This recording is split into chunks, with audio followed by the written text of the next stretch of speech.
এই হলো আমাদের ভাপা ইলিশ। আপনারা রান্না করবেন, খুব সহজভাবে রান্না করা যায়।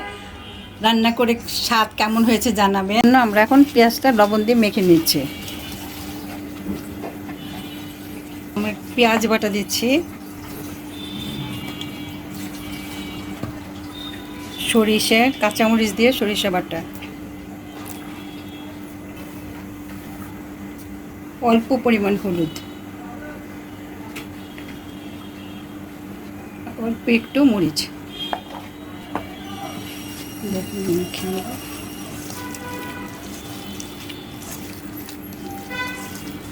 হ্যাঁ, মশলাগুলো দিয়ে ভালো করে মেখে নেব। নিয়ে এটাতে এখন মাছগুলো দিয়ে, ইলিশ মাছগুলো দিয়ে মশলার সাথে মেখে নেব।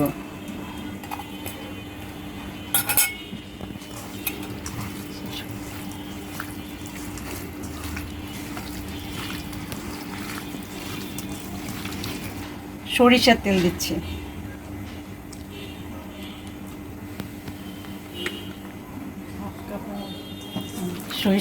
সরিষার তেলগুলো দিয়ে ভালো করে মেখে দেব।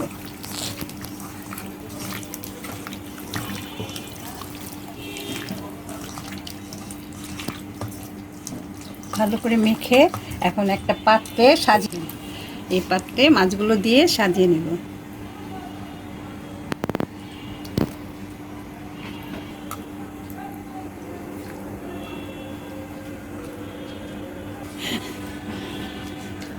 আজকে আমরা এটা শুধু ইলিশে ভাপা করছি। ইলিশ দিয়ে সরিষা বাটা দিয়ে করা যায়, ইলিশ ভুনা করা যায়, বিভিন্ন রকমভাবে ইলিশ মাছ দিয়ে বিভিন্ন রকম প্রসেস করা যায়। আবার ইলিশ পোলাও করা যায়। এখন এইভাবে সাজিয়ে অল্প সামান্য পানি দিতে হবে। সামান্য পানি দিয়ে এর উপরে কাঁচামরিচ পানি দিয়েছি, এর মধ্যে একটা রিং বসিয়ে তার মধ্যে পানিটা একটু বলক আসুক, তারপর পাত্রটা ওটাতে বসিয়ে দেব।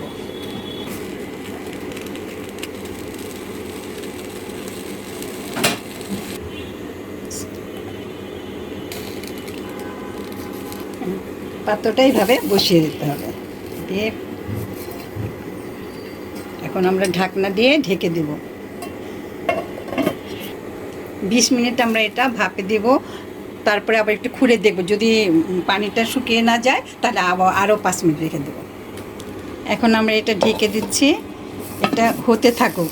তারপরে আমরা আবার আসছি, এসে এটা আপনাদের আবার দেখাবো এটা কি পর্যায়ে হয়েছে।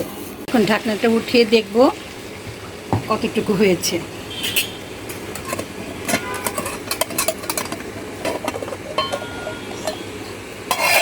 মাশাআল্লাহ, হয়ে গেছে।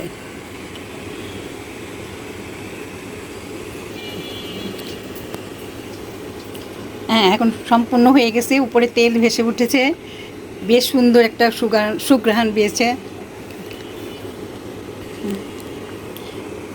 হ্যাঁ, উপরে তেল ভেসে উঠেছে, সুন্দর একটা গন্ধ বেরিয়েছে। আর কাঁচামরিচগুলোর আরও সুন্দর গন্ধ বেরিয়েছে, ইলিশ মাছেরও গন্ধ বেরিয়েছে। পুরো ঘরটা গন্ধে ভরে গেছে। এখন এটা নামিয়ে অন্য একটা পাত্রে পরিবেশন করে আপনাদের দেখাচ্ছি।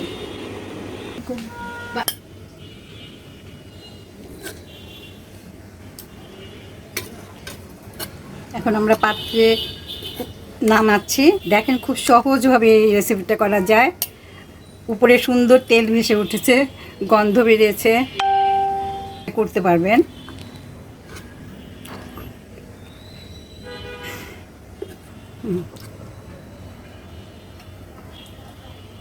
আমরা ইলিশে আরও অন্যান্য রেসিপি নিয়ে আসবো। এটা আপনাদের যদি ভালো লাগে তাহলে আমাদের জানাবেন, আপনারা রান্না করবেন, করে আমাদের জানাবেন যে ভালো লেগেছে কি না, তাহলে আমরা আরও রেসিপি নিয়ে আসবো।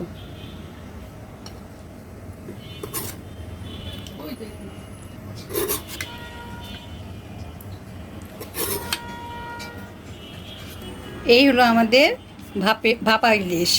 আপনারা রান্না করবেন, খুব সহজভাবে রান্না করা যায়। রান্না করে স্বাদ কেমন হয়েছে জানাবেন। আরও আমরা ইলিশের আরও বিভিন্ন রকম রান্না আমরা নিয়ে আসবো। আজকে এই পর্যন্ত। আপনারা সকলেই ভালো থাকবেন। আবার একটা নতুন রেসিপি নিয়ে আপনাদের সামনে আসব। আপনারা সকলে ভালো থাকবেন। আল্লাহ হাফেজ।